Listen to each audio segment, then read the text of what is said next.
नमस्कार दोस्तों, मैं विकास विश्वकर्मा आप सबका स्वागत करता हूं विकास स्टडी पॉइंट में। दोस्तों, इस वीडियो में हम बात करने वाले हैं क्लास 11 का political science book number 2 chapter number 6 जिसका नाम है नागरिकता। यानी बहुत ही इंपॉर्टेंट चैप्टर, क्योंकि ये वो चैप्टर है जिससे आपको बहुत सारी नॉलेज आपको मिलने वाली है, साथ ही साथ आपके पेपर के हिसाब से भी बहुत ही ज्यादा इंपॉर्टेंट है। तो चलिए स्टार्ट करते हैं। नागरिकता वाले चैप्टर का बहुत सारे बच्चों ने वैसे व्हाट्सएप पे मैसेज करके बोला था, सर इसके ऊपर वीडियोस बनाइए जल्दी से। तो आप सबके सामने प्रस्तुत है, जल्दी से देखिएगा, ठीक है। एक एक चीज को कॉन्सेप्ट वाइज समझिएगा, अगर समझ में आ जाता है तो चैनल को जरूर सब्सक्राइब कीजिएगा, अपने फ्रेंडों में भी शेयर कीजिएगा। साथ ही साथ मैं आपको और बता दूं कि आपको YouTube पे वीडियो ये चीज मिल जाती है, लेकिन इसके साथ साथ हमारा YouTube के अलावा एक जगह पे प्ले स्टोर पे अपना एक ऐप है विकास स्टडी पॉइंट के नाम से, जहां पे आपको ये सारा चीज, जहां पे वीडियोस, नोट्स, टेस्ट सीरीज, ठीक है, इंपॉर्टेंट क्वेश्चन, सैंपल पेपर, सबका सब चीज प्रोवाइड किया जाता है, एक पैकेज के थ्रू में मिलता है। यहाँ पे यूट्यूब पे आप देखते हो तो आपको एड्स देखना पड़ता है, लेकिन हमारे ऐप पे देखोगे तो बिल्कुल ही एड फ्री है। कैसे क्या करना है, डिस्क्रिप्शन में नंबर है या फिर फ्लैश हो रहा होगा नंबर, वहां पे आप कॉल करके बात कर सकते हो, ठीक है। सारी चीजें आपको बता दी जाएंगी। चलिए अब स्टार्ट करते हैं वीडियो को। नागरिकता क्या है, एग्जाम्पल के थ्रू मैं आपको बताता हूँ। अगर आप कभी रेलवे का टिकट बुक कराओ, ठीक है, वहां पे आपने देखा होगा, या फिर स्कूल में कोई फॉर्म अगर भरा जाता है तो वहां पे एक ऑप्शन आता है नेशनैलिटी का, तो वहां पे आप लोग भरते हो इंडियन, ठीक है। बेसिकली जो नागरिकता होती है एक व्यक्ति की पहचान होती है, ठीक है। नागरिकता क्या होती है, एक व्यक्ति की पहचान होती है। वहां पे आप लिख देते हो इंडियन, ठीक है। सपोज क्या करते हैं कि अगर कोई व्यक्ति बाहर के देशों से आया हुआ हो इंडिया में और उसको कहीं पे ट्रेवल करना हो बाय ट्रेन, तो वो उस जगह पे भरेगा, अदर्स का ऑप्शन आता है वहां पे, या फिर उस कंट्री का नाम आता है, उसको वो क्लिक कर देगा, ठीक है। तो इस तरीके से जो नेशनैलिटी है वो ये दिखाता है कि वो व्यक्ति किस जगह का है। फॉर एग्जाम्पल, अगर हम इंडिया में रह रहे हैं तो इंडियन हम कहलाएंगे, पाकिस्तान में आप रह रहे हो तो पाकिस्तानी कहलाओगे, बांग्लादेश में रह रहे हो तो बांग्लादेशी कहलाओगे, साथ ही साथ अमेरिका में रह रहे हो तो अमेरिकी कहलाओगे, है ना। इस तरीके से जिस भी देश में आप बिलोंग करते हो, आप उस देश की नागरिकता लिए हुए होते हो। समझ में आ गई। तो नागरिकता क्या होती है, नागरिकता को नेशनलिटी कहते हैं, जो एक पहचान होती है उस व्यक्ति की। अब इसको हम समझते हैं। नागरिकता मिलती कब है? बेसिकली नागरिकता मिलती तब है जब आप किसी भी देश के पूर्ण सदस्य बन जाते हो, तो आपको नागरिकता मिल जाती है। सभी चीजों को हम समझने वाले हैं एक एक करके, ठीक है। तो चलिए समझते हैं। सबसे पहले हम देखते हैं नागरिकता क्या होती है। नागरिकता से अभिप्राय एक राजनीतिक समुदाय, ठीक है। अच्छा एक चीज बताइए, एक देश में एक राजनीतिक समुदाय होता है ना, तो इसी वजह से यहाँ पे राजनीतिक समुदाय लिखा गया है। तो नागरिकता से अभिप्राय एक राजनीतिक समुदाय यानी कि देश की पूर्ण और समान सदस्यता से है। यानी कि अगर आपको किसी भी देश की पूर्ण सदस्यता हासिल हो जाती है, या बोल सकते हो समान सदस्यता हासिल हो जाती है, तो आप उस देश के क्या कहलाओगे, नागरिक कहलाओगे, ठीक है। अच्छा इसमें क्या होता है, इसमें भेदभाव जो होता है ना, ठीक है, भेदभाव जो होता है वो नहीं होता है।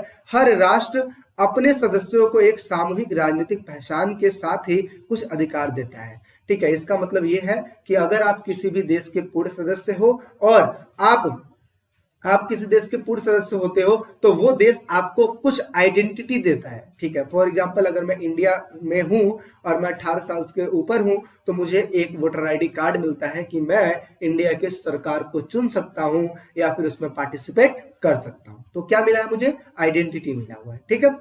तो ये लिखा है कि हर राष्ट्र अपने सदस्यों को एक सामूहिक राजनीतिक पहचान देता है, किस रूप में, आइडेंटिटी के रूप में, ठीक है।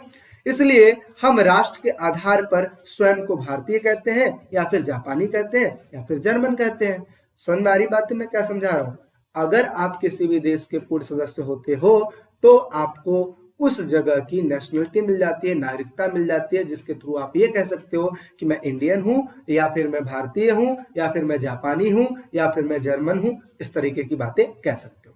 अब यहाँ पे नोट करने वाली बातें क्या है कि जिस अधिकार के लिए आज हम देखते हैं हमारे पास बहुत सारे, अगर मैं अपनी बात करूं तो आज मुझे पता है मौलिक अधिकार मिला हुआ है, आज मुझे पता है राजनीतिक अधिकार मिला, आज मुझे पता है सामाजिक अधिकार मिला हुआ है, हर टाइप्स का अधिकार मिले हुए हैं। ये कैसे मिला है, पहले था क्या, आजादी से पहले नहीं था। इसलिए नहीं था क्योंकि हम गुलाम थे, लेकिन आजादी के बाद ये सारे चीज हमें मिल गया है। तो अधिकारों के लिए हम एक बहुत लंबा संघर्ष किए ना, एक बहुत लंबा संघर्ष किए, एक बहुत लंबी लड़ाई लड़े, और जिसके थ्रू हम स्वतंत्र हुए, और आज जितने टाइप्स के अधिकार हमें दिखाई दे रहे हैं वो हमें मिले हुए हैं। इसके लिए हमने बहुत सारी लड़ाइयां लड़ी हैं। महात्मा गांधी ने, याद करो, कितने सारे आंदोलन किए थे, ठीक है, असहयोग आंदोलन, नमक आंदोलन, भारत छोड़ो आंदोलन, और बहुत सारे फ्रीडम फाइटरों की वजह से देश आजाद हुआ, और तब जाके आज जो हम स्वतंत्र रूप से इधर उधर घूम रहे हैं या जो भी कार्य है वो कर रहे हैं, ये बिकॉज ऑफ उनकी वजह से है, ठीक है ना। तो इन अधिकारों के लिए हम एक बहुत लंबी लड़ाई लड़े हैं। देखिए, नागरिक आज जिन अधिकारों का प्रयोग करते हैं उन्होंने एक लंबे संघर्ष के बाद प्राप्त किया, जैसा कि अभी मैंने बताया, ठीक है। आगे, जैसे अगर मैं फ्रांस की बात करूं तो वहां पे फ्रांसीसी क्रांति हुई थी 1789 यानी कि 1789 में हुई थी। दक्षिण अफ्रीका में मैं बात करूं तो वहां पे समान अधिकार नहीं था, वहां पे काले गोरे का बहुत ज्यादा भेदभाव चल रहा था। याद कीजिए, नेल्सन मंडेला जो थे, उन्होंने काले और गोरे के खिलाफ लड़ाई लड़ी थी, ठीक है ना, समानता के लिए लड़ाई लड़ी थी, ठीक है। तो ये सब मिलता कैसे, इसके लिए बहुत ही एक लंबा संघर्ष करना पड़ता है, तब जाके ये अधिकार हमें मिलते हैं। आगे, भारतीय संविधान में अगर मैं बात करूं भाग 2 में, तो अनुच्छेद 5 से लेकर 11 में नागरिकता से संबंधित प्रावधानों का वर्णन किया गया है, यानी कि नागरिकता के बारे में लिखा गया है। अब यहाँ पे आप लोग के लिए क्वेश्चन क्या है, आप लोग ने दूसरा चैप्टर पढ़ा था मौलिक अधिकार, तो आप लोग को यह पता होना चाहिए कि मौलिक अधिकार कौन से भाग में दिया है। जिन बच्चों ने देखा होगा वो कमेंट सेक्शन में जरूर बताइएगा कि मौलिक अधिकार का जिक्र संविधान के किस भाग में किया गया है। दूसरा चीज, राज्य के नीति निर्देशक सिद्धांत का वर्णन संविधान के भाग कौन से भाग में किया गया है, और मूल कर्तव्यों का जो जिक्र है कौन से भाग में किया गया है, जल्दी से कमेंट सेक्शन में बताइए। आगे समझते हैं। नागरिकों को देश की सांस्कृतिक और प्राकृतिक संसाधनों का उत्तराधिकारी और संरक्षक माना जाता है। फॉर एग्जाम्पल, अगर मैं इस देश का हूं, भारत देश का हूं, तो मैं यहाँ का उत्तराधिकारी हूं, ठीक है, और संरक्षक भी हूं। यानी संरक्षक का मतलब होता है सुरक्षा प्रदान करने वाला है, यानी कि मैं अपने देश का निवासी हूं, तो मेरा कुछ कर्तव्य बनता है कि अपने देश की हिफाजत करूं, संरक्षक बन के रहूं, सुरक्षा करके रहूं, ठीक है ना। तो ये चीज है। आगे समझते हैं। पूर्ण और समान सदस्यता का मतलब क्या होता है। पूर्ण का मतलब होता है संपूर्ण, या पूर्ण एक ही है। संपूर्ण का मतलब क्या होता है, आप किसी भी देश के पूर्ण सदस्य हो, यानी कि उस जगह पे जितने भी व्यक्ति हैं उनको जो अधिकार दिए गए हैं वो सारे अधिकार आपको भी मिले हुए हैं, ठीक है। इसे ही पूर्ण सदस्यता और समान सदस्यता कहते हैं। तो देखिए, पूर्ण और समान सदस्यता का अर्थ है नागरिकों को देश में जहां चाहे वहां पे रहने की, पढ़ने की, काम करने की समान अधिकार मिलना चाहिए और अवसर मिलना चाहिए। सभी अमीर गरीब नागरिकों को मूलभूत जो अधिकार होते हैं एवं सुविधाएं प्राप्त होनी चाहिए, यानी कि जितने भी व्यक्ति हो, चाहे वो अमीर हो चाहे गरीब हो, सबको एक समान अगर अधिकार मिलता है और सबको पूर्ण सदस्यता मिलती है, तो इसे ही पूर्ण और समान सदस्यता कहते हैं। आगे समझते हैं। आखिर हम नागरिकता कैसे प्राप्त कर सकते हैं, यानी कि हमें नागरिकता कैसे मिलती है, ये हमारा एक क्वेश्चन है कि आखिर हमें नागरिकता कैसे मिल सकती है। तो नागरिकता प्राप्त करने के लिए, फॉर एग्जांपल के लिए, जैसे मान लो कि हम इंडियंस हैं, हमें पता है हमारा जन्म यही हुआ है, तो हम इंडियंस कहलाएंगे। तो सबसे पहली चीज है, अगर हमारा जन्म हुआ है इस जगह पे तो हमें नेशनलिटी मिल जाती है। अच्छा, दूसरी चीज, अगर मान लो कोई फॉरेन से कोई व्यक्ति किसी देश में जाता है तो उसको कैसे नागरिकता मिल सकती है, ठीक है। तो इसके लिए सबसे पहले इसके लिए क्या करना पड़ेगा, यहाँ पे बहुत ही लंबे समय तक रहना पड़ेगा, यानी कि जो लंबा समय होता है 5 साल 10 साल, इतने टाइम्स के लिए आपको रहना पड़ेगा, तो आपको नेशनलिटी मिल सकती है। दूसरी चीज, यहाँ के अगर नागरिक से आप विवाह कर लेते हो, मान लो कोई लेडीज आती है बाहर देश से और यहाँ पे किसी नागरिक से शादी कर लेती है, तो उसको इस जगह की नेशनलिटी यानी कि नागरिकता मिल सकती है।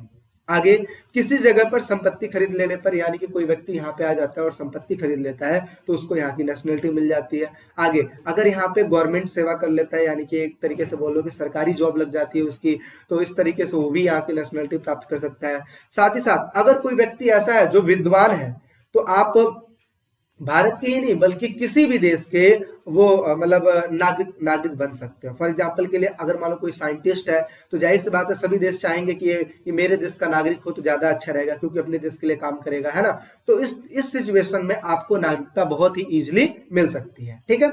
आगे समझते हैं गोद लेने पर। अगर कोई व्यक्ति कहीं और से आया हुआ है, अगर कोई गोद ले लेता है तो उसको भी नेशनलिटी यानी कि नागरिकता मिल सकती है। तो ये कुछ ऐसी चीजें हैं जिसके थ्रू किसी व्यक्ति को नागरिकता मिल सकती है, ठीक है।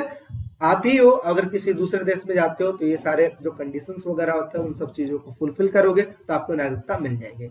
साथ ही साथ इसमें एक चीज मैं और बता दूं, अगर आप किसी जगह पे लंबे समय तक रह रहे हो और साथ ही साथ अप्लाई करते रहो कि हाँ मुझे कहीं ना कहीं नागरिकता चाहिए, और उस सिचुएशन में आपको एक सर्टिफिकेट प्रोवाइड होता है जिसके थ्रू आप इस देश के निवासी कहलाओगे। समझ में आ गई ना? आगे समझते हैं नागरिकता त्यागने के या समाप्त होने के तरीके, यानी कि कौन कौन सी चीजें हैं जिसकी वजह से आपकी नागरिकता समाप्त हो सकती है। अभी तो हमने प्राप्त करने के तरीके बात किए, अब हम समाप्त होने के तरीके की बात करते हैं। तो देखिए सबसे चीज है कि लंबे समय तक अनुपस्थिति रहने पे, अगर मान लो कोई व्यक्ति ऐसा है जो लंबे समय तक नहीं रह रहा है तो उस समय उसकी नागरिकता खत्म हो जाती है। जैसे फॉर एग्जाम्पल अगर मान लो कोई व्यक्ति मर जाता है, किसी की डेथ हो जाती है, तो जब डेथ हो जाती है तो हमें गवर्नमेंट को थोड़ी ना बताना होता है, या पता थोड़ी ना लगता गवर्नमेंट को। तो गवर्नमेंट क्या करेगा, कई उसके पास वोटर आईडी कार्ड तो होगा ही, और उसे पता है कि वोटर आईडी कार्ड के द्वारा अगर वोट दिया जा रहा है तो व्यक्ति जिंदा है, नहीं है तो नहीं जिंदा है। तो उस टाइम में अगर कोई व्यक्ति लंबे समय तक कोई भी एक्टिविटीज नहीं करता है इन सब चीजों की, तो उस टाइम पे उसकी जो नागरिकता है वो खत्म हो जाती है। आगे आतंकवादी होने पर या देशद्रोह होने पर, यानी कि आतंकवादी जो होता है, अगर आप आतंकवादी बन जाते हो या फिर आतंकवादियों का साथ दे देते हो तो आपकी नागरिकता उस जगह से, उस देश से हट जाती है। साथ ही साथ अगर देशद्रोह कर देते हो तो आपकी नागरिकता हट जाएगी। आगे विदेश में अगर आपको नौकरी मिल जाता है तो आपको नागरिकता हट जाएगी। कहीं विदेश में चले जाओगे तो यहाँ की नागरिकता कहाँ रहेगी, खत्म हो जाएगी ना। आगे अन्य देश में विवाह कर लेने पर, विवाह अगर आप किसी दूसरे देश में कर रहे हो तो यहाँ की नागरिकता खत्म हो जाएगी, मिल कहाँ की जाएगी, उस जगह की नागरिकता मिल जाएगी। और उस जगह की, वहां से अगर कोई विवाह यहाँ पे कर लेता है तो यहाँ की नागरिकता मिल जाएगी और उस जगह की नागरिकता खत्म हो जाएगी। तो ये चीजें होती हैं। आगे त्याग पत्र दे देना, अगर कोई व्यक्ति खुद से चाहता है देश को छोड़ना, त्याग पत्र देना, नागरिकता समाप्त करना, तो वो उस सिचुएशन में कर भी सकता है। तो ये कुछ चीजें हैं जिसकी वजह से नागरिकता समाप्त हो सकती है। आगे समझते हैं प्रवासी क्या होता है। प्रवासी बेसिकली हम कहते हैं किसको, देखिए प्रवासी का मतलब होता है कोई भी ऐसा व्यक्ति जो काम करने की वजह से वो एक राज्य से दूसरे राज्य में चला जाए या फिर एक देश से दूसरे देश में चला जाए, ठीक है, तो हम उस व्यक्ति को प्रवासी कहते हैं। तो देखिए ऐसे लोग जो काम की तलाश में एक शहर से दूसरे शहर तथा एक देश से दूसरे देश जाते हैं वो प्रवासी कहलाते हैं। इसके अलावा अगर मैं बात करूं तो यहाँ पे भी भेदभाव वाली चीजें देखने को मिल जाती हैं। कुछ ऐसे जो निर्धन प्रवासी होते हैं जो कि किसी देश में जाते हैं या फिर किसी जगह पे जाते हैं, वहां से पैसा कमा के अगर वापस आते हैं तो उनको उस तरीके से स्वागत नहीं मिलती है, उस तरीके से इज्जत नहीं मिलती है जितनी कि अमीरों को मिलती है। ठीक है, तो ये भेदभाव वाली चीजें हैं। जैसे लिखा है निर्धन प्रवासियों का अपने क्षेत्रों में उस प्रकार स्वागत नहीं होता है जिस प्रकार कुशल और दौलतमंद प्रवासियों का होता है। यानी कि ऐसे लोग जो कि अमीर हैं या फिर कुशल हैं उनका जिस तरीके से स्वागत होता है वैसा निर्धनों का स्वागत नहीं होता है, गरीबों का स्वागत नहीं होता है। आगे समझते हैं प्रवासी लोग कौन कौन से काम करते हैं, यानी कि कौन कौन से टाइप्स के काम करते हैं। तो देखिए लिखा है अधिकतर प्रवासी लोग शहरों में जो भी काम मिल जाता है उन चीजों को कर लेते हैं। फॉर एग्जाम्पल के लिए अगर मान लो कोई भी ऐसा व्यक्ति है जो दूसरे देश से हमारे देश में आया हुआ है, किस सिचुएशन में, कोई भी सिचुएशन हो सकती है। फॉर एग्जांपल वहां पे युद्ध हो रहा हो या फिर वहां पे अकाल पड़ रहा हो, यहाँ पे महामारी हो रही हो, किसी भी सिचुएशन में अगर वो उस देश से उठकर हमारे देश में आ जाता है तो यहाँ पे आ जाने के बाद कोई अफसर वाला ड्यूटी नहीं ढूंढेगा, कोई हाई फाई जॉब नहीं ढूंढेगा, बल्कि वो जॉब ढूंढ लेगा जिसकी वजह से उसका पेट पलता हो। यानी कि अगर उतना भी पैसा मिल रहा हो जिसकी वजह से उसका जीवन गुजारा हो सकता है तो वो जॉब करने के लिए तैयार हो जाएगा। तो देखिए कौन कौन से काम करते हैं। तो देखिए काम करने की अगर मैं बात करूं तो कोई भी घरेलू काम कर लेते हैं या फिर घरेलू नौकर बन जाते हैं। दूसरा चीज सफाई का काम कर लेते हैं। तीसरा चीज कर्मचारी भी बन सकते हैं। साथ ही साथ जो समाचार पत्र होता है उसको डिस्ट्रीब्यूट करने का भी काम कर सकते हैं। ठीक है, रेडी पटरी पर सामान बेच सकते हैं, यानी कि जैसे आप देखते हो ना रेडी पटरी पे रोडों के किनारे सामान बेचते हैं, वैसा भी काम कर सकते हैं वो। ठीक है, फेरी लगा सकते हैं। यानी कि कहने का मतलब ये है अपना पेट पालने के लिए वो कुछ भी कार्य कर सकते हैं। आगे रोजमर्रा के जीवन में काम आने वाली छोटी मोटी जो वस्तुएं होती है या फिर साप्ताहिक बाजारों में वो अपने सामानों को बेच सकते हैं, है ना। इस तरीके से काम करते हैं प्रवासी लोग। समझ में आ गया प्रवासी कौन होते हैं, जो एक जगह से दूसरे जगह पे चले जाते हैं काम के सिलसिले में, आपदा के समय में या फिर किसी भी सिचुएशन में। और दूसरी चीज अपना पेट पालने के लिए कोई भी कार्य कर लेते हैं। ठीक है, आगे समझते हैं प्रवासियों के बिना शहरी लोगों का जीवन पर प्रभाव क्या पड़ता है। अगर बात ऐसा किया जाए, जैसे कहते नहीं है कि समाज में अमीर के साथ गरीब भी होना चाहिए। अगर सिर्फ अमीर ही अमीर है ना, तो ये समझ लो कि समाज अच्छे से नहीं चल सकता, या फिर गरीब ही गरीब है ना, तो ये समझ लो समाज अच्छे से नहीं चल सकता है। समाज में हर एक टाइप्स के लोग होने चाहिए, अमीर हो, गरीब हो, मध्यम वर्ग हो, सब टाइप्स के लोग होने चाहिए। क्यों? क्योंकि मान लो अमीर वर्ग है, वो तो जाहिर सी बात है पैसा खूब कमाएगा, पैसा खूब कमाएगा, लेकिन छोटे मोटे काम करेगा क्या? अब अमीरों को कह दो कि जी नालियां साफ करनी है, तो क्या वो अमीर हो गए वो नाली साफ कर देगा? नहीं ना। काम वो कौन करेगा? जाहिर सी बात है कुछ ऐसे लोग हैं जो अपना पेट पालने के लिए वो काम करने के लिए भी तैयार है, जैसा आप अपने समाज में भी देखते हो, है ना। कोई भी एग्जाम्पल ले लो, इसमें वो नहीं कर रहा मैं बस समझाने की बात कर रहा हूँ, ठीक है। लोग अपना पेट पालने के लिए कुछ भी कर लेते हैं। आप देखो रेलवे से अगर ट्रेवल कर रहे होगे तो वहां पे आपने ये भी देखा होगा कि जो आप जिस बोतल को पानी को आप फेंक के पी के बोतल को फेंक देते हो, ठीक है, उसको भी बीनने के लिए लोग वहां पे एकत्रित होते हैं और वो बोतल को लेके जाते हैं, ले जाते हैं ना। अब वो काम कौन करेगा? क्या कोई अमीर करेगा? क्या नहीं करेगा ना, गरीब ही करेगा ना। तो कुछ ऐसे कार्य होते हैं जिनको करने के लिए उस टाइप के लोग के होना बहुत ही ज्यादा जरूरी है, यानी कि उस टाइप के लोग तो चाहिए ही चाहिए। तो यही चीज लिखा है, प्रवासियों के बिना शहरी लोगों का जीवन पर क्या प्रभाव पड़ता है। तो सबसे पहली चीज तो उनके जीवन को बहुत ज्यादा प्रभाव पड़ता है। फॉर एग्जाम्पल के लिए शहरी लोगों के रोजमर्रा के जीवन में बहुत सारा, ठीक है, अगर मैं बात करूं प्रवासियों का तो बहुत ही ज्यादा महत्वपूर्ण स्थान है। दूसरा, अभी अगर मैं बात करूं कोरोना वायरस के समय में या उस टाइम के काल में जब छुट्टियां पड़ गई थी या फिर समझ लो लॉकडाउन की स्थिति थी, उस टाइम पे नौकरानियां बड़े बड़े घरों में जाकर काम नहीं कर पाती थी, तो इनको ही काम करना पड़ता था। अमीर लोग ही वो सारे काम करते थे जो काम उनके घर के नौकर करते थे, वो सारा काम वो खुद ही करना पड़ता था। क्यों? क्योंकि उनको भी अपनी जिंदगी प्यारी थी, इसलिए वो घर पे थे अपने, ठीक है। तो इस सिचुएशन में आप देखे होंगे तो बहुत ही ज्यादा प्रभावित हुए थे, ठीक है। साथ ही साथ देखिए ये लिखा है कि कोरोना वायरस के काल में जब घरेलू नौकर नौकरानियां छुट्टी पर चली गई है तथा लॉकडाउन लग गया था, तो उस टाइम पे शहरी लोगों का जो जीवन है वो बहुत ही ज्यादा बेहाल हो गया था। साथ ही साथ शहरी लोगों के जीवन में प्रवासियों की महत्वपूर्ण भूमिकाएं होती है। जैसे छोटे छोटे कामों के लिए शहरी लोग प्रवासियों पर आश्रित होते हैं, छोटे मोटे कामों के लिए, ठीक है। जैसे जैसे आप देखते हो कि कुछ भी आपको चीज चाहिए होता है तो आप फटाक से मार्केट में जाते हो, मार्केट में जाते हो तो बहुत सारे लोग होते हैं जो बेचने के लिए तैयार होते हैं, ठीक है। आपके घर में कोई भी जैसे किसी भी चीज की जरूरत होती है तो आप तुरंत कॉल करते हो नौकर को, नौकरानियों को, वो आके अपना काम कर लेते हैं। तो इन लोगों की भी आवश्यकता हमारे जीवन में बहुत ही ज्यादा होती है, क्योंकि समाज तभी चलेगा जब ये सब लोग रहेंगे तो ही, ठीक है। आगे समझते हैं। आगे है प्रतिवाद क्या होता है जी। प्रतिवाद को समझना बहुत ही इंपॉर्टेंट है। प्रतिवाद का मतलब होता है बेसिकली विरोध करना। क्या करना? विरोध करना। जैसे कोई व्यक्ति कोई बात कह रहा है और आपको उस व्यक्ति की बात अच्छी नहीं लगी, तो आप क्या करोगे जी? विरोध करोगे ना। तो विरोध को ही प्रतिवाद कहते हैं। क्या कहते हैं? विरोध को ही प्रतिवाद कहते हैं। तो देखिए, प्रतिवाद शब्द का अर्थ है किसी कथन को मानने से इंकार करना, यानी कि सामने वाले का कथन अच्छा नहीं लग रहा है तो आपने क्या कर दिया? इंकार कर दिया, यानी कि विरोध करना, ठीक है। आगे समझते हैं।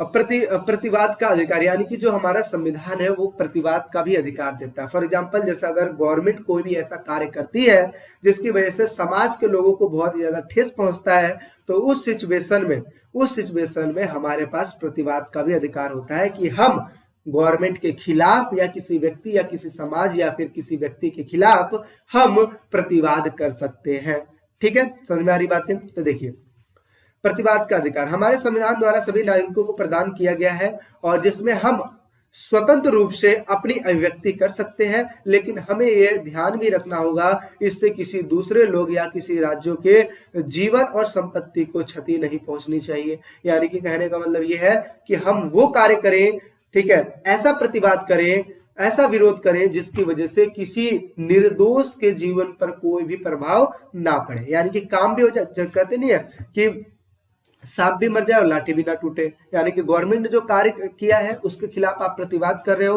तो कोई ऐसा चीज करो, कोई ऐसा आंदोलन करो, कोई ऐसा काम करो जिसकी वजह से गवर्नमेंट आपकी बातें समझ भी पाए और इससे किसी दूसरे का नुकसान ना हो। ऐसा नहीं कि पता लगे रोड जाम करके बैठ गए हो, ठीक है, ऐसा कार्य नहीं होना चाहिए। ठीक है, तो ये लिखा है कि किसी को क्षति पहुंचाए बिना अपनी बातों को प्रकट करना ही प्रतिवाद कहलाता है। अब इसके तरीके कौन कौन से हो सकते हैं? तो पहला है नागरिक समूह बनाकर। कभी भी गवर्नमेंट के खिलाफ या किसी व्यक्ति के खिलाफ कुछ भी करना होता है, प्रतिवाद करना होता है, तो हम देखते हो ना, समूह बना लेते हैं नागरिकों का, है ना, एक टीम बना लेते हैं। आगे दूसरा, प्रदर्शन भी करते हैं, मीडिया का इस्तेमाल भी करते हैं, साथ ही साथ राजनीतिक दलों से अपील भी करते हैं, यानी कि अपोजिट पार्टियों से अपील भी करते हैं, और अपोजिट पार्टी विपक्षी दल को समझाती है सारी बातें कि जी ऐसे ऐसे आप करो, इसकी वजह से लोग परेशान हो रहे हैं। आगे अदालत में जाकर, और जब जरूरत पड़ जाता है तो आप अदालत चल जाते हो। तो इस तरीके से प्रतिवाद आप प्रकट कर सकते हो। आगे समझते हैं रंग भेद की नीति क्या होती है। तो रंग भेद आपको समझ में आएगा, काले और गोरे के बीच में लड़ाई होना या फिर भेदभाव होना, इसी को रंग भेद कहते हैं। ठीक है, और ऐसी चीज कहां पे भी देखने को मिलती है? ऐसी चीज दक्षिण अफ्रीका में देखने को मिल रही थी। ठीक है, और इस चीज को खत्म किया गया, ठीक है, नेल्सन मंडेला के द्वारा, उनके आंदोलनों के द्वारा। ठीक है, आगे समझते हैं लोग विस्थापित क्यों होते हैं, यानी कि एक जगह को छोड़कर दूसरे जगह पर क्यों जाते हैं, लोग विस्थापित क्यों होते हैं। तो देखिए, पहला चीज है अकाल की स्थिति में, अकाल पड़ जाता है, उस स्थिति में लोगों को एक जगह से दूसरे जगह पर विस्थापित होना पड़ता है। मान लो बारिश ही नहीं हुई, बारिश नहीं हुई, फसल नहीं हुआ, तो जाहिर सी बात है पेट तो पालना ही है, इसके लिए लोग शहरों की ओर रुख मोड़ लेते हैं और फिर वहां पे जाते हैं, रोजगार ढूंढते हैं। आगे बाढ़ आ जाने पर, बाढ़ आ जाता है तो लोग छोड़ के चले जाते हैं। आप देखो कोरोना के समय लोग शहरों को छोड़कर गांव में चले जा रहे थे, तो ये भी क्या है? विस्थापन ही है ना। आगे समझते हैं युद्ध के समय सुनामी आ जाने पर, यानी कि अगर बाढ़ बहुत ज्यादा आ जाता है, सुनामी आ जाती है, ठीक है, उस समय पे चले जाते हैं, महामारी जैसी स्थितियों में चले जाते हैं, और रोजगार की तलाश में लोग एक जगह से दूसरे जगह पे जाते हैं। तो ये कुछ चीजें हैं जिसकी वजह से लोग विस्थापित होते हैं। आगे समझ लेते हैं। आगे लिखा है कि नागरिक और विदेशी में क्या अंतर होता है, यानी कि नागरिक और विदेशी में क्या अंतर होता है। तो नागरिक सपोज करना कोई ऐसा व्यक्ति जैसे कोई भारत का हो और दूसरा व्यक्ति जो कि विदेशी हो, ऐसे एग्जाम्पल में लेके चलेंगे। ठीक है, पहला चीज, अगर कोई भारत का है तो वो अस्थायी सदस्य होगा, जैसे मैं भारत का हूं तो मैं स्थायी सदस्य हूं। दूसरा, और ये क्या होते हैं, विदेशी क्या होते हैं, स्थायी सदस्य नहीं होते हैं। क्यों नहीं होते हैं? क्योंकि कुछ टाइम के लिए आए हैं, उसके बाद भाग के वहीं जाएंगे ना, अपने देश चले जाएंगे, तो इसलिए ये स्थायी नहीं होते हैं। आगे दूसरा है, इनको देश के सभी राजनीतिक अधिकार का प्रयोग करने का अधिकार होता है। अगर मैं इस देश का निवासी हूं तो मुझे पता है मतदान भी देना है, चुनाव भी लड़ सकता हूं, सरकारी नौकरी भी प्राप्त कर सकता हूं, ये सारा मेरे पास अधिकार होता है। लेकिन अगर आप विदेश से आए हो तो आपको सारे अधिकार नहीं मिलते हैं, और सिर्फ आपको क्या मिल सकता है? सामाजिक अधिकार मिल सकता है। मान लो कोई विदेश से आया हुआ हो और यहाँ पे चुनाव हो रहा हो, तो क्या वो चुनाव में पार्टिसिपेट करेगा? क्या नहीं, करने नहीं दिया जाएगा। ऐसी चीजें, तो इस टाइम पे कौन सा अधिकार देते हैं? सिर्फ सामाजिक अधिकार देते हैं। आगे तीसरा लिखा है, इन्हें राज्य के सभी कानूनी कर्तव्यों का पालन करना अनिवार्य है। अगर मैं इस देश का निवासी हूं तो हर एक रूल्स को फॉलो करूंगा मैं, लेकिन अगर आप विदेश से आए हो तो हर एक रूल्स को मानना जरूरी नहीं है, लेकिन फिर भी आप अपने मूल देश के प्रति वफादार रहो, और जिस भी देश में आप गए हो उस देश के रूल्स रेगुलेशन को फॉलो करो। कोई भी ऐसा कार्य मत करो जिसकी वजह से उस देश के लोगों को प्रभावित होना पड़े, साथ ही साथ कानून व्यवस्था को प्रभावित होना पड़े, ऐसा कोई कार्य मत करो। ठीक है ना। तो ये लिखा है कि अन्य देश के कानूनी कर्तव्यों के पालन के लिए बाध्य नहीं होते, यानी कि जितना कार्य हम करेंगे, जितना सम्मान हम करेंगे, उनके लिए उतनी जरूरी नहीं है। आगे, उन्हें, अगर मैं इस देश का निवासी हूं तो मुझे पता है कि मुझे घूमने, निवास करने पर कोई भी प्रतिबंध नहीं लगा होता है, लेकिन अगर वो लोग हैं तो उनको एक निश्चित समय के लिए यहाँ पे रहना होता है, और एक निश्चित समय के बाद यहाँ से चले जाना होता है, और हर एक जगह पे नहीं घूम सकते हैं। जैसा कि यहाँ का निवासी घूम सकता है, वैसा वो लोग नहीं घूम सकते। समझ में आ गई बातें? ठीक है, तो इस तरीके की चीजें हैं। अगर आप किसी देश के नागरिक हो तो आपको पूर्ण सदस्यता हासिल होती है, कहीं पे भी आने जाने, बसने, रहने, खाने पीने की स्वतंत्रता होती है। लेकिन अगर कोई दूसरे देश से आता है तो उनको ये सारी सुविधाएं नहीं मिल पाती है। ठीक है, उतने हद तक जितना आपको मिल रहा है उतने हद तक नहीं मिल पाती है। आगे समझते हैं, सार्वभौमिक नागरिकता क्या होती है। सार्वभौमिक नागरिकता, इसका मतलब होता है, सार्व का मतलब होता है, जिसे याद करो, सार्वभौमिक मताधिकार अभी हमने पढ़ा था, यानी कि एक ऐसा अधिकार जो सभी को मिलता है। जैसे आप 18 वर्ष के ऊपर हो तो आपको वोट देने का अधिकार मिल जाता है, तो ऐसे ही सार्वभौमिक नागरिकता क्या होती है, तो इस चीज को समझते हैं। सार्वभौमिक नागरिकता का मतलब क्या होता है कि अगर कोई व्यक्ति किसी भी सिचुएशन में आपके देश में आ जाता है, आपदा के समय आ जाता हो या फिर किसी भी टाइप से आ जाता है, तो उस टाइम पे आपको भी अधिकार मिलना। ठीक है, तो उसे सार्वभौमिक मताधिकार सार्वभौमिक नागरिकता कहते हैं। तो देखिए, सार्वभौमिक नागरिकता से अभिप्राय जो व्यक्ति किसी देश में रहते आ रहा हो या फिर वहां पे काम कर रहा हो, जो नागरिकता के लिए आवेदन करते हो, यानी कि वो नागरिकता के लिए आवेदन, अगर मान लो कोई व्यक्ति है यहाँ पे आके बस गया, यहाँ पे कार्य भी कर रहा है और आवेदन भी कर रहा है कि मुझे इस देश की नागरिकता दो, तो ऐसे लोगों को पूर्ण सदस्यता दे देनी चाहिए और इसी को ही सार्वभौमिक नागरिकता कहते हैं। समझ में आ गई बातें? तो ये चीज है। उदाहरण के लिए जैसे बांग्लादेशी, यानी कि बांग्लादेशी भारत में आ गए थे, उस टाइम पे बहुत ही लंबे समय से रहते हुए आ रहे थे, तो अगर वो आवेदन करते हैं तो उनको अधिकार दे देना चाहिए। ऐसा चीज सार्वभौमिक नागरिकता में होती है। अभी हम यहाँ पे समझने वाले हैं कि विश्व नागरिकता क्या होती है। देखिए, विश्व नागरिकता का मतलब क्या होता है, इस चीज को ध्यान से समझिएगा। कहने का मतलब यह है, जैसे मान लो कि आप बिलोंग करते हो यूपी से। कहां से बिलोंग करते हो? यूपी से। या फिर आप बिलोंग करते हो बिहार से, ठीक है, या फिर आप किसी भी स्टेट से बिलोंग करते हो, लेकिन हो किसके हिस्सा? हो तो इंडिया का ही हिस्सा हो ना। आप नेशनलिटी में क्या लिखोगे? इंडियन लिखोगे ना, ये चीज लिखोगे ना। लेकिन ऐसे ही विश्व नागरिकता भी होती है कि आप किसी भी देश से बेसिकली बिलोंग करो, कोई बात नहीं, आप इंडिया से बिलोंग करो, पाकिस्तान से करो, नेपाल से करो, भूटान से करो, अमेरिका से करो, कोई बात नहीं, लेकिन आपको एक ऐसी नागरिकता प्रोवाइड होनी चाहिए जिसको हम कहते हैं विश्व नागरिकता। इसका मतलब क्या है कि आप देश के किसी भी कोने में चले जाओ, आपको एक नागरिकता मिलनी चाहिए, इसे कहते हैं विश्व की नागरिकता। ठीक है, इसका बहुत सारा फायदा भी है, बहुत सारा नुकसान भी है। विश्व नागरिकता होने का मतलब क्या है कि आप इंडिया में रहो, चाहे पाकिस्तान में चले जाओ, चाहे नेपाल में चले जाओ, चाहे अमेरिका में चले जाओ, आपको एक नागरिकता मिलेगी जिसको कहते हैं विश्व नागरिकता, यानी कि आप इस विश्व के नागरिक हो, वो अधिकार आपको मिलेगा, वो नागरिकता आपको मिलेगी। तो देखो, यही लिखा है, विश्व नागरिकता का आशय ऐसी नागरिकता से है जो सभी राष्ट्रों द्वारा मान्य हो। ठीक है, आगे, संयुक्त राष्ट्र संघ जैसे अंतरराष्ट्रीय संस्थाएं विश्व नागरिकता की अवधारणा को व्यवहारिक रूप दे सकती है। यानी कि कहने का मतलब यह है कि जैसे संयुक्त राष्ट्र संघ जैसे जो यूएनओ बनाया गया है, जो संस्थाएं बनाई गई है, अंतरराष्ट्रीय संगठन जो बनाया गया है, वो इन तरीकों की चीजें को मतलब लागू करने के प्रयास में होती है कि विश्व की एक नागरिकता होनी चाहिए। और ये नागरिकता होने का मतलब ये है कि कोई भी देश किसी भी नागरिक के साथ कोई भी भेदभाव ना करे। ठीक है, ये चीजें हैं। आगे, आज हम ये भी देखते हैं कि विश्व नागरिकता का हम एक एग्जाम्पल कहां से ले सकते हैं। आज हम ये भी देखते हैं कि किसी भी देश में अगर सुनामी आ जाती है तो हमें पता है कि हमें व्हाट्सएप पे इस पे सोशल मीडिया पे हमें पता लग जाता है कि इस देश में ये चीज हुआ है। अगर हमें डोनेशन भी करना होता है तो हम यही से डोनेशन करते हैं और उस व्यक्ति के पास या फिर उस देश के पास चला जाता है। तो ये कैसे हुआ? ये अगर आप उस देश के लोगों को अपना नहीं मानते, अपने देश का नागरिक नहीं मानते, तो क्या आप ऐसा कार्य करते? नहीं करते ना। तो इसीलिए यूएनओ जैसी जो चीजें हैं वो विश्व नागरिकता को ज्यादा बढ़ावा देती है। देखिए, लिखा है, आज हम एक ऐसी दुनिया में रहते हैं जो आपस में एक दूसरे से जुड़ी हुई है। संचार के साधन, यानी कि बात करने के साधन जो है, जैसे टेलीविजन हो गया, इंटरनेट हो गया, हमारे संसार को समझने के ढंग में बहुत ज्यादा भारी परिवर्तन आया हुआ है। आगे, जैसे एशिया की सुनामी या फिर बड़ी आपदाओं के पीड़ितों की सहायता के लिए विश्व के सभी भागों से उमड़ा भावोद्गार विश्व समाज की उभार की ओर इशारा करती है और इसी को विश्व नागरिकता कहते हैं। यानी कि अगर किसी देश में सुनामी इत्यादि आ जाती है तो उस समय सारे नागरिक उनकी हेल्प करते हैं और इसी को ही विश्व नागरिकता कहते हैं। यही विश्व नागरिकता जो होती है, ये विश्व ग्राम व्यवस्था का आधार भी है।